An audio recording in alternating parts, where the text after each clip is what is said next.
ايه رأيك بقى يا باشا مصر؟ ايه رأيك يا كابتن رضا؟ الكلام على المظبوط، هو ده الاهلي، هو ده كولر يا باشا اللي بتهاجمه دايما. شفت مروان عطية؟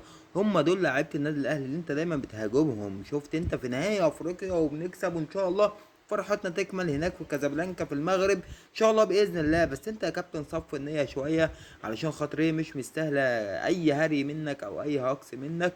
انا عايزك بس تبص على الكبير، تبص على المعلم كولر، وتتعلم منه وتعرف يعني ايه تدريب. هو ده التدريب يا باشا، هو ده التدريب يا باشا. هو ده يا باشا الكوتش اللي واقف على الخط، هو ده يا باشا الكوتش اللي شغال وشايف شغله. بص، لعيبه النادي الاهلي هي دي افضل لعيبه في افريقيا، مش في مصر بس، في افريقيا. احنا الاهلي ده نمبر 1. يا كابتن رضا استوعب بقى القصه دي، استوعب الحكايه دي. احنا رقم واحد بكابتن رضا او من غير كابتن رضا. انسى بقى خلافاتك القديمه دي، قول كلمه حق الناس هتحترمك غصب عنها مش بمزاجها. طول ما انت بتقول كلمه حق كل الناس هتحترمك. بس كده، ودي رساله صغيره يا ريت يعني توصل لك يا كابتن رضا. السلام عليكم.